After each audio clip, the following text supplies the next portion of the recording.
এদিকে নির্বাচনের একদিন পরেই আওয়ামী লীগের বন্ধ কার্যালয় খুলে দিলেন বিএনপি নেতা। অবশেষে আওয়ামী লীগের মনের আশা পূরণ হতে চলেছে। খেলা শুরু হয়ে গেছে শেখ হাসিনার। হঠাৎ করে কেন আওয়ামী লীগের কার্যালয় খুলে দেওয়া হচ্ছে? নির্বাচন হয়ে একদিন হয় নাই, এই একদিনের মধ্যেই আওয়ামী লীগের কার্যালয় খুলে দেওয়া হচ্ছে। তাহলে কি আওয়ামী লীগ বাংলাদেশে ফিরে আসতেছে? আওয়ামী লীগের উপরে যে নিষেধাজ্ঞা দেওয়া হয়েছিল সেটা কি তুলে নেওয়া হচ্ছে? আওয়ামী লীগকে নিয়ে কি আবারও রাজনীতি করার চেষ্টা করছে বাংলাদেশের রাজনৈতিক দল, নাকি বিএনপি শেখ হাসিনাকে বাংলাদেশে ফিরিয়ে নিয়ে আসার চেষ্টা করা হচ্ছে? আওয়ামী লীগ আসতেছে, রেডি হন। দেখেন, রাজনৈতিকভাবে মোকাবেলা করেন। একটা গণতান্ত্রিক আওয়ামী লীগ দরকার। এই ধর্মীয় ফ্যাসিস্টদেরকে রুখে দেওয়ানো চায়। এখন সামলান, আওয়ামী লীগকে সামলান, তারপরে বিএনপি কাঁপবে। এর মধ্যেই অনেক উপদেষ্টা পালিয়ে যাচ্ছে, অনেকে এখন কান্নাকাটি করছে, তাদের কি হবে? বিএনপি সরকারের কবর ইউনূস আজকে কিন্তু করে দিয়েছে, কিন্তু সেই কবর থেকে বাঁচতে হলে বিএনপিকে কিন্তু একটা সমঝোতার মধ্যে অবশ্যই যেতে হবে। যে আওয়ামী লীগ কবে নাগাদ ইঙ্গিত পাবে যে দেশে রাজনৈতিক কর্মকাণ্ড শুরু করতে পারবে বা দেশে তাদের জন্য একটা পরিসর, একটা স্পেস তৈরি হওয়া শুরু করেছে?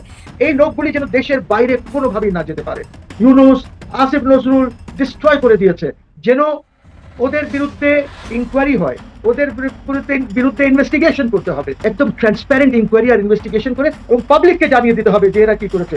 নোবেল নোবেল নোবেল বলে সে কিভাবে দেশটাকে আগাগোড়া ধ্বংস করেছে।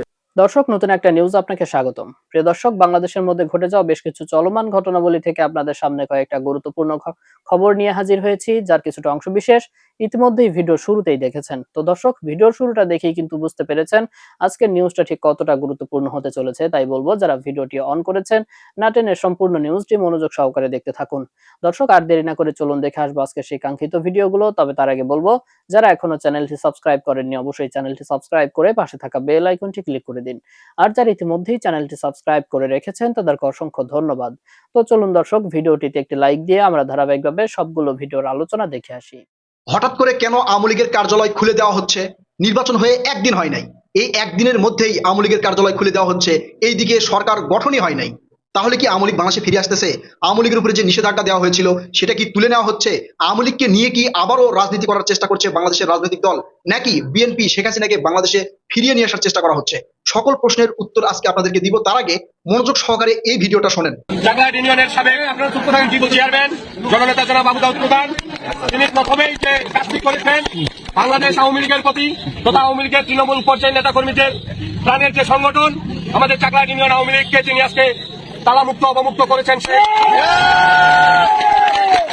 যারা পাকিস্তান বানাতে চেয়েছিল, যারা বাংলাদেশের স্বাধীনতার পক্ষের প্রতিটি দলকে নিশ্চিহ্ন করার চিন্তা ভাবনা করে বাড়িতে অফিসে হামলা করে বন্ধ করে রেখেছিল, সেই অফিস আজকে প্রথমেই তিনি চাকলাট ইউনিয়ন আওয়ামী লীগ অফিস অবমুক্ত করলেন। চাকলাট ইউনিয়ন আওয়ামী লীগ সহ সকল অঙ্গ সহযোগী সংগঠনের পক্ষ থেকে তিনার কাছে আমরা কৃতজ্ঞতা প্রকাশ করছি। সেই সাথে আগামী দিনে যে কোনো মিছিল, মিটিং, আন্দোলন, সংগ্রাম, স্বাধীনতার সপক্ষের সকল উন্নয়নের ক্ষেত্রে আমরা না আওয়ামী লীগ, না বিএনপি, না জাতীয় পার্টি সকলে ঐক্যবদ্ধ হয়ে স্বাধীনতা বিরোধীদের পক্ষে থাকবো। এই ঘটনা ঘটেছে চাকাইল ইউনিয়নে। সেখানে আবু দাউদ প্রধান তিনি এই আওয়ামী লীগের ইউনিয়ন পর্যায়ের যেই কেন্দ্রীয় কার্যালয় ছিল, মানে ইউনিয়ন কার্যালয়, সেটা খুলে দিয়েছে। অর্থাৎ আওয়ামী লীগের যেগুলো লোকজন আছে বা নেতাকর্মীরা আছে, এখন থেকে তারা সেখানে তাদের কার্যালয়ের কাজ করতে পারবে বা কার্যালয় বা অফিসে এসে বসে আড্ডা দিতে পারবে, রাজনৈতিক খোঁজ গল্প করতে পারবে, রাজনীতি করতে পারবে। আসলে এইটা কি এই বিএনপির হাইকমান্ড থেকে করা হয়েছে? এটা কি তারেক রহমানের নির্দেশ? এটা কি বিএনপির নির্দেশ? আসলে এইটা নিয়ে নানা ধরনের জল্পনা কল্পনার সৃষ্টি হয়েছে। এখন অনেকেই অনেক ধরনের প্রশ্ন তুলছেন যে বিএনপি ক্ষমতায় আসছে, তার মানে আওয়ামী লীগ ক্ষমতায় আসছে। আবার অনেকেই দীর্ঘদিন থেকে প্রশ্ন করছে আওয়ামী লীগ এবং বিএনপি হচ্ছে এপিট ওপিট, মানে মুদ্রার এপিট ওপিট। এই বিএনপি ক্ষমতায় আসা মানে বাংলাদেশে আবার আওয়ামী লীগ ফিরে আসা, বিএনপি ক্ষমতায় আসা মানে আবারও শেখ হাসিনা বাংলাদেশে ফিরে আসা। এই ধরনের নানা অভিযোগ এখন পর্যন্ত কিন্তু চলছে, এটা শেষই হয় নাই। এর মধ্যে আওয়ামী লীগের একটা ইউনিয়ন কার্যালয় খুলে দেওয়া হলো। এই প্রশ্নগুলো আরো তীব্রতর হওয়া শুরু করেছে। আওয়ামী লীগের যে সকল নেতাকর্মী বাংলাদেশে রয়েছে, আওয়ামী লীগের সমর্থক যারা রয়েছে, যারা অন্যায়, অপরাধ, দুর্নীতির সাথে যুক্ত নয়, এরা কি করবে? এরা কোনো দলের সাথে যুক্ত হলো না, ধরেন বিএনপিকে পছন্দ করে না, তারা এনসিপি কে পছন্দ করে না, তারা জামাতকেও পছন্দ করে না, তারা কি করবে? তাদের কি রাজনীতি করার অধিকার নেই? তারা কি রাজনীতি করতে পারবে না? এটা আসলে মানে কোন দৃষ্টিতে দেখা হয়েছে বা কেন দেখা হয়েছে সেটা আমরা বুঝতে পারিনি। বা আওয়ামী লীগের এবারে নির্বাচনে না আসাটা কতটা গ্রহণযোগ্য হয়েছে, নির্বাচন সবাই কি মনে করছে সেটা তাদের মানে অনেকের ব্যক্তিগত ব্যাপার। কিন্তু রাজনৈতিক বিশ্লেষকরা মনে করছে যারা নিরপরাধ ছিল বাংলাদেশে, অর্থাৎ আওয়ামী লীগের সময় যারা কোনো অন্যায় অপরাধের সাথে যুক্ত নয়, তাদেরকে অন্তত মত প্রকাশের স্বাধীনতা দেওয়া উচিত ছিল, তাদের রাজনীতি করার অধিকার দেওয়া উচিত ছিল বলে অনেকেই কিন্তু মনে করছেন। এখন এই যে বিএনপি ক্ষমতায় আসলো, মানে এখনো সরকার গঠন করেনি, বিএনপি ক্ষমতায় আসলো, বিএনপি ক্ষমতায় বসবে। বিএনপি ক্ষমতায় বসলে কি আওয়ামী লীগের এরকম কার্যালয় খুলে দেওয়া হবে? আওয়ামী লীগের উপরে যে কার্যক্রম নিষিদ্ধের একটা নিষেধাজ্ঞা দেওয়া ছিল সেটা কি তুলে নেওয়া হবে? এই প্রশ্ন অনেকেই করছেন। তবে অনেক বিশেষজ্ঞ এবং বিশ্লেষক মনে করছেন তারেক রহমান অবশ্যই এই আওয়ামী লীগকে রাজনীতি করার একটা সুযোগ দিবে। যারা মানে নিরপরাধ, যারা আওয়ামী লীগের দুর্নীতির সাথে যুক্ত নয়, যারা আওয়ামী লীগের যারা ওই লুটপাট ধান্দাবাজি চান্দাবাজি করেছে সেগুলোর সাথে যুক্ত নয়, তাদেরকে তারেক রহমান বাংলাদেশে রাজনীতি করার একটা সুযোগ দিবে বলে মনে হচ্ছে, মানে অনেকেই মনে করছে। অপরদিকে মোটামুটি একটা শক্ত অবস্থান নিয়ে কিন্তু সংসদে বিরোধী দল হিসেবে থাকছে জামাত শিবির, এনসিপি। এখন এরা কি সেটা মেনে নেবে? এরা মেনে না নিলে বিএনপির পক্ষে কি সম্ভব হবে এই মানে আওয়ামী লীগকে ফিরে নিয়ে আসা? এই বক্তব্য কিন্তু আপনারা শুনতে পেলেন যে সেখানে বলা হয়েছে যারা দেশটাকে পাকিস্তান বানাতে চেয়েছিল, যারা স্বাধীনতা বিরোধী, তাদেরকে প্রতিহত করার জন্য বিএনপি, জাতীয় পার্টি, আওয়ামী লীগ সবাই একত্রিত হবে। তার বক্তব্য কোনো হাইকমান্ডের বক্তব্য নয়, তার বক্তব্য যে উপরের নির্দেশ তার বক্তব্য নয়, অথবা তারেক রহমান যে নিজে এটা করতে বলেছে সেটার প্রমাণ কিন্তু এখন পর্যন্ত পাওয়া যায়নি, বা তারেক রহমান ভবিষ্যতে এগুলো করতে বলবে কিনা সেটা কিন্তু পাওয়া যায় নাই। তো এইরকম দৃষ্টিকোণ থেকে বোঝা যাচ্ছে যে যদি এরকম হয় তাহলে আওয়ামী লীগ আবার পুনরায় বাংলাদেশে রাজনীতি করতে পারবে। আওয়ামী লীগের যারা সমর্থক আছে তারা রাজনীতি করতে পারবে, হয় আওয়ামী লীগের এই দলকে নিয়েই, অথবা আওয়ামী লীগের শীর্ষ যারা নেতারা আছে যারা পালিয়ে গেছে তাদেরকে বাদ দিয়ে, যারা পালিয়ে গেছে, যারা অপরাধের সাথে যুক্ত, তাদের বিচার করা হোক। তাদের রাজনীতি তো দূরের কথা, তাদের বিচার করে তাদেরকে শাস্তি দেওয়া হোক। কিন্তু আওয়ামী লীগের যারা নিরপরাধ রয়েছে, যারা আওয়ামী লীগের মানে অপরাধী না, শুধু আওয়ামী লীগকেই ভালোবাসে, বাংলাদেশে যারা আওয়ামী লীগের সমর্থক রয়েছে বা আওয়ামী লীগের নেতাকর্মীরা রয়েছে যারা নিরপরাধ, কোনো অপরাধের সাথে যুক্ত নয়, তাদেরকে রাজনীতি করতে দেওয়ার সুযোগ দেওয়া উচিত বলে আমি মনে করি।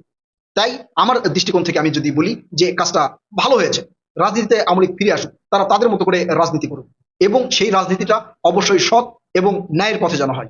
সবকিছু কিন্তু একেবারে ভেস্তে যাবে, ভেস্তে গিয়েছে ইতিমধ্যে, এবং দেখবেন যে এর মধ্যেই অনেক উপদেষ্টা পালিয়ে যাচ্ছে, অনেকে এখন কান্নাকাটি করছে তাদের কি হবে। এবং পুলিশের আইজি স্বয়ং তিনি মানে আর কূটনৈতিক পাসপোর্টে নিতে চান না, সবুজ পাসপোর্ট রাখতে চান, যে কোনো সময় তারও দেশ ত্যাগের প্রয়োজন হতে পারে, এই ধরনের একটা মনোভাব প্রকাশ পাচ্ছে।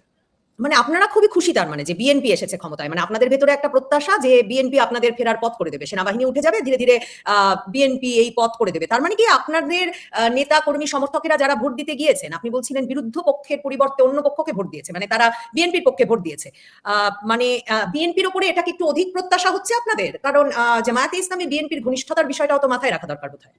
না, আমি যে কথাটা বলতে চাচ্ছিলাম সেটা হচ্ছে বিএনপির উপরে আওয়ামী লীগের রাজনীতি নির্ভরশীল না। তবে বিএনপি যেহেতু অতীতে রাষ্ট্র পরিচালনার অভিজ্ঞতাটা আছে, বিএনপি সেই শুভবুদ্ধিটা তাদের মধ্যে, অন্ততপক্ষে তাদের ওভারঅল কালেকটিভ লিডারদের মধ্যে, টোটাল যে লিডার আছে তাদের মধ্যে সেই উপলব্ধিটা আছে, নেই যে তা নয়। তারা কি জানে না কত কম ভোটে এই নির্বাচনটা হয়েছে? এবং তারা কি জানে না সেই কম ভোটের মধ্যেও তাদেরও যে ভোটিং পার্সেন্টেজ, সেখানের মধ্যে অনেক পক্ষের আপনার ভোট ছিল এবং প্রত্যাশা ছিল দেশ স্বাভাবিক হবে। সেই প্রত্যাশার প্রতি তাদের তো একটা সম্মান শ্রদ্ধা দেখাতেই হবে, নয়তো রাজনীতি তাদের জন্য অনেক বেশি কঠিন হয়ে যাবে। তারা বুঝেছে যে উগ্রবাদী শক্তির উপরে নির্ভর করে বিএনপি সাংগঠনিকভাবে কি পরিমাণ ক্ষতিগ্রস্ত হয়েছে সেটা তারা নিজেরাই বুঝেছে। যে একটা সময় ছিল রাজনৈতিক সাংগঠনিক কাজে তারা একেবারে জামাত ইসলামী এবং ছাত্র শিবিরের উপরে যে পরিমাণ নির্ভরশীলতা তারা দেখিয়েছে, তার কারণে সাংগঠনিকভাবে তারা কিন্তু ক্ষতিগ্রস্ত হয়েছে। তো অনুরূপভাবেই বিএনপি বুঝতে পারছে যে বাংলাদেশের অর্থনীতি, সবার আগে তো হচ্ছে অর্থনীতির একটা বড় অংশে আওয়ামী লীগ এবং আমাদের মুক্তিযুদ্ধের প্রগতিশীল শক্তির সাথে সংশ্লিষ্ট ব্যবসায়ীরা কিন্তু সংযুক্ত। তাদের সবকিছু এখন বন্ধ, কলকারখানা, তারপরে ব্যবসা বাণিজ্য সবকিছু বন্ধ, এবং একেবারে মুখ টুকরে পড়েছে অর্থনীতি। গভর্নমেন্টের রেভিনিউ চলছে না, আসছে না। বিএনপি যদি অর্থনীতি ঠিক করতে হয় সেই জায়গাটাতে কিন্তু কম্প্রোমাইজ করতেই হবে। দ্বিতীয়টা জিনিস হচ্ছে পুরো বিচার ব্যবস্থাটা যেভাবে করে ভেঙে পড়েছে, যেখানে আজকে 18 মাস ধরে ট্রায়ালবিহীন আমাদের এতগুলো নেতাকর্মীকে গ্রেফতার করে রাখা হয়েছে। বিএনপি তো দেখেছে আমাদের সময় তারা গ্রেফতার হয়েছে, কারাগারে গিয়েছে, জামিন পেয়েছে, মামলা চলেছে, কিন্তু সারাদিন সারা রাত যে পালিয়ে বেড়ানো সেটা তো বিএনপিকে করতে হয়নি।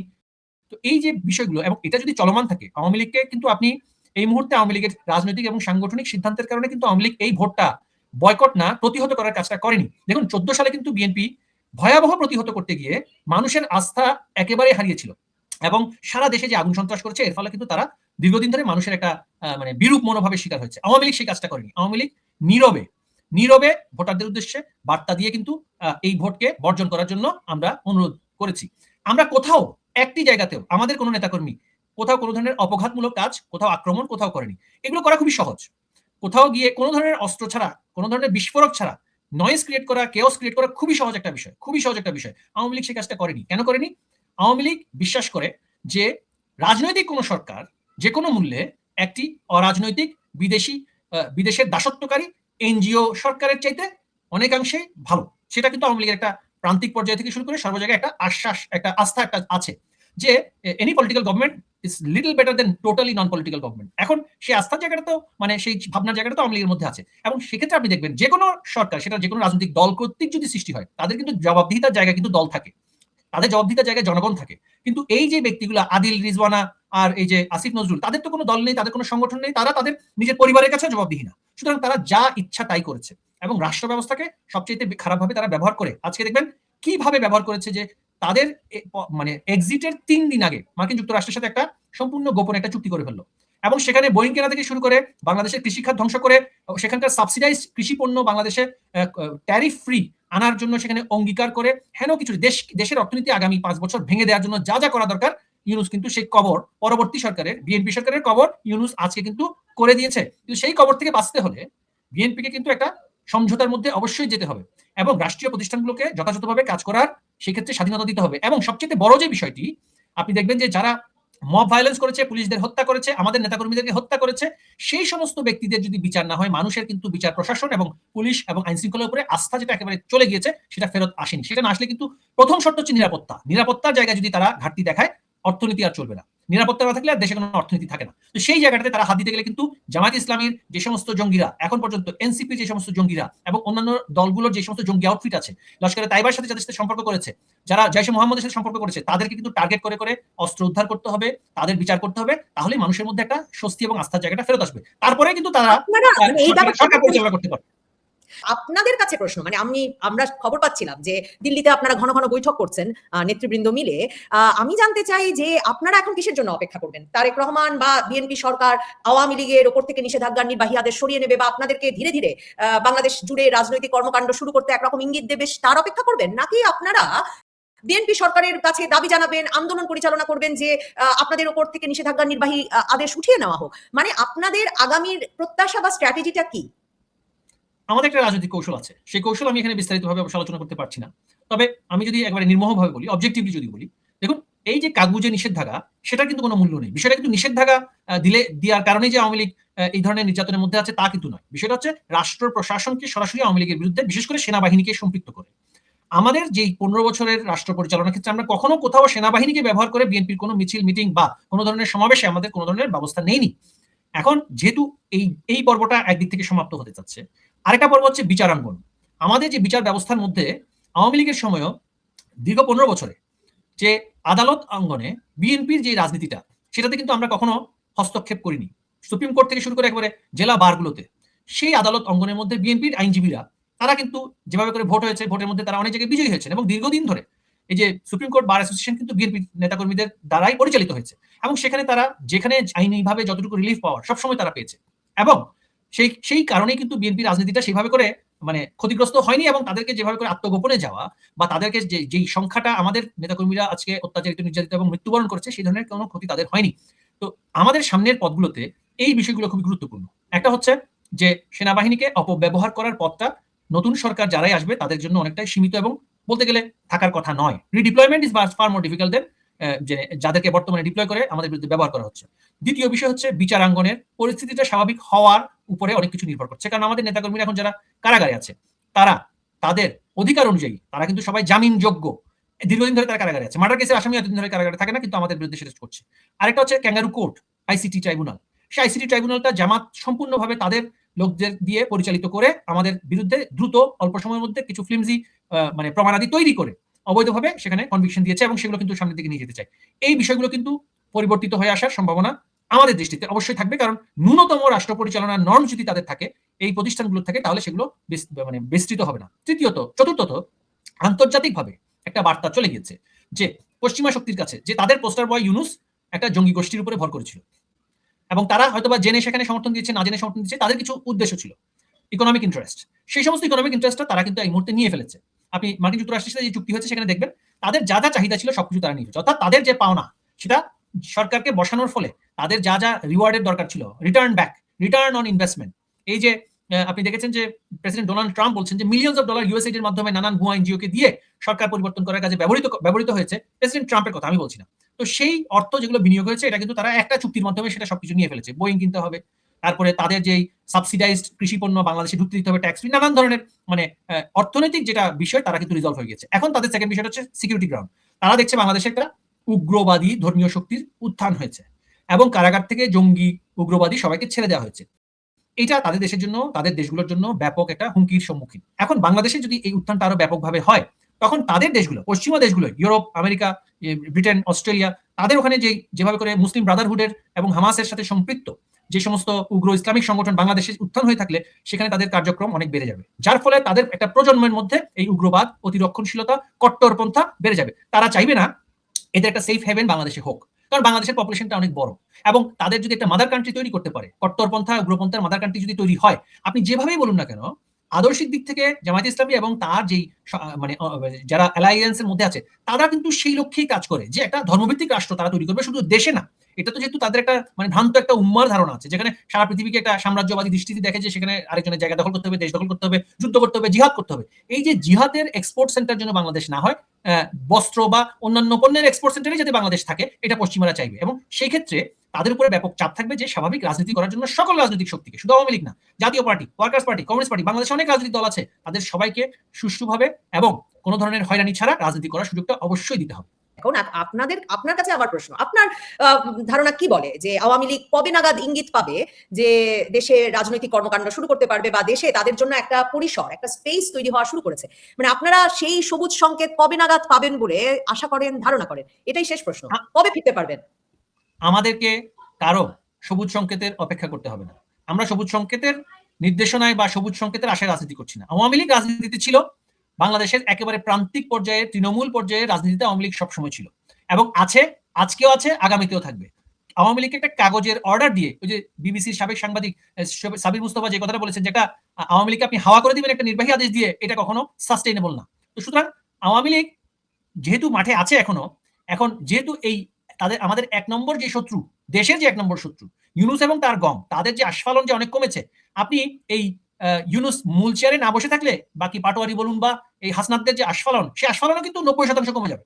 সেই উগ্র আচরণও কিন্তু সেখানে থাকার সম্ভাবনাটা অনেক কম থাকবে, এবং কিন্তু তারা প্রশিক্ষিত জঙ্গি হিসেবে কিন্তু প্রমাণিত হচ্ছে। তাদের প্রশিক্ষিত জঙ্গিরা যদি সেইভাবে করে যদি ব্যবহার করে, সেভাবে যদি তাদের ভবিষ্যৎ রাজনীতি পরিচালনা করে, সেটার কনসিকুয়েন্স তাদেরও সেটা ভোগ করতে হবে। আপনি একটা নতুন সরকার করার পরে সরাসরি হস্তক্ষেপ করে এবং সর্বাত্মক নিয়ন্ত্রণের মাধ্যমে কয়দিন দেশটাকে নিয়ন্ত্রণ রাখতে পারবেন না। আওয়ামী লীগের কাছে সেই চাবি আছে, এই এই লক খোলার, এই তালা খোলার চাবি আওয়ামী লীগের কাছে অবশ্যই আছে, এবং সেটা হচ্ছে আমাদের সংগঠন, এবং যথাসময়ে সেই সংগঠন সেই চাবি তালাটা খুলবে, কারো গ্রিন সিগন্যালের প্রয়োজন হবে না। So we have to be very careful, এবং আমাদের অনেক আশা ভরসা আছে যে ঐক্য আসবে দেশে, এবং যে বড় গোষ্ঠীটাকে বাইরে রাখা হয়েছে ওদেরকেও এটার মধ্যে মেইন স্ট্রিমে নিয়ে আসতে হবে, যেন আমরা আগের দিনে আরো ভালো ভোট করতে পারি। আরেকটা জিনিস বলবো এখানে, যে ভোট ভালো হয়েছে, স্পন্টেনিয়াস হয়েছে, কিন্তু কেন হয়েছে? হয়েছে এই কারণে, because army was very active with magisterial powers. আমাদের সিকিউরিটি এজেন্সিস গুলি কোনো ধানাই ফানি করতে পারে নাই, ব্যালট বক্সে দু এক জায়গায় নিয়ে পালাতে চেষ্টা করেছে, তারা ধরেছে, but that does not mean যে একদম খুব সুষ্ঠুভাবে নির্বাচনের। নো, অনেক কিছু তো চ্যালেঞ্জ গুলিতে আসে নাই। আমরা যেগুলি ফোনে বা এইভাবে খবর পাচ্ছিলাম, অনেক জায়গায় অনেক ঝামেলা ও হয়েছে, বাট নানদালেস নির্বাচন হয়েছে, আমরা মুক্তি পেয়েছি এই ইউনুস ফ্যাসিস্টের থেকে, এই চোরের থেকে, এই চোরের দলের থেকে আমরা মুক্তি পেয়েছি। এই জন্য আল্লাহর অনেক শুকরিয়া। আপনি বলছিলেন যে এর আগে বেশ কয়েকবার বলেছেন যে ডিপ স্টেটের সিদ্ধান্ত অনুযায়ী বা তাদের নির্ধারিত ফলই ঘোষণা করা হবে নির্বাচনের মাধ্যমে। সেই ডিপ স্টেটের ডিজাইন কি আসলে বাস্তবায়ন হয়েছে? যেহেতু রেফারেন্ডামের বিষয়ে অনেক ধরনের কথাবার্তা হচ্ছে গণভোট নিয়ে, এবং এই গণভোটে রেফারেন্ডাম মানে যে হ্যাঁ যদি জয়যুক্ত হয়, তাহলে বিএনপি যে 2/3 আসন নিয়ে জয়লাভ করলো একটা শক্তিমান সরকার হিসেবে, তারা তাদের চলার পথে কতটা বাধাযুক্ত হবে, অথবা ডক্টর মোহাম্মদ ইউনূসেরও কোন ধরনের কোনো ডিজাইন রয়েছে কিনা, পরিকল্পনা আরো অনেক ধরনের পরিকল্পনা রয়েছে কিনা? এখন দেখেন, আমি ডিপ স্টেটের কথা যখন বলেছিলাম তখন আমরা সবাই এত শিওর ছিলাম না যে ইলেকশনে স্পন্টেনিয়াসলি লোকজন আসবে। লোকজন যেভাবে বাইরে গেছে, গ্রামে গেছে ভোট দেওয়ার জন্য, এইসব দেখে মনে হয়েছে যে deep state has failed. Deep state fail করেছে এইখানে, specially the American deep state has failed totally. কাজে এটা একটা ভালো দিক, বিকজ এই ডিপ স্টেট এর আগেও গভর্নমেন্টের মধ্যে হস্তক্ষেপ করেছে, এর আগের গভর্নমেন্ট সরানোর মধ্যে তাদের ইন্ধন ছিল, এই অনেক উপদেষ্টারা এটার মধ্যে ইনভলভ ছিলেন আগের গভর্নমেন্ট সরানোর মধ্যে। ইউনূস হিমসেলফ ওয়াজ ইনভলভ, যেটা জামাত স্বীকার করেছে, ওদের সাথে জামাতও হবনবিং করেছে, জামাতও আউট হয়ে গেল মোটামুটি উইথ 73 অড সিটস, তারা খুব বেশি এখন কিছু করতে পারবে না। সো আমার মনে হয় deep state has failed. Yunus সরকারের কোনো ধরনের স্পেস নাই এখন, কোনো ধরনের কনস্পিরেসি করার সুযোগ নাই। ওনার যা কনস্পিরেসি করার ছিল উনি লন্ডনে পিআর ফার্মের মাধ্যমে উনি কনস্পিরেসি করেছেন আগের গভর্নমেন্টের বিরুদ্ধে। এখন আর ওনাকে জনগণ চিনে গেছে, ওনাকে আন্তর্জাতিক কমিউনিটিও চিনে গেছে that what a terrible administrator he was. কাজেই কোনো স্কোপ নাই আর। এইবার latest hope for the best. আশা করি এই সরকার এই দেশ আর জাতিকে গুড গভর্নেন্স দেবে এবং যে ধরনের প্রয়োজন কনস্টিটিউশনে এমেন্ডমেন্ট, ওই এমেন্ডমেন্টস গুলি তারা হয়তো করবে ইনশাল্লাহ, এবং এটাকে এদের মধ্যে একটি ব্যালেন্স আনার চেষ্টা করবে এই কনস্টিটিউশনে। তো দর্শক, দেখলেন আজকের সবগুলো ভিডিও। আর এই ভিডিওগুলো সম্পর্কিত যদি কোনো তথ্য বা মতামত থাকে তাহলে তো অবশ্যই কমেন্ট করে জানিয়ে দিন। এতক্ষণ সাথে থাকার জন্য ধন্যবাদ। নিউজটি শেষ করছি এখানেই, ফিরছে আগামী ভিডিওতে নতুন কোনো টপিক নিয়ে। আল্লাহ হাফেজ।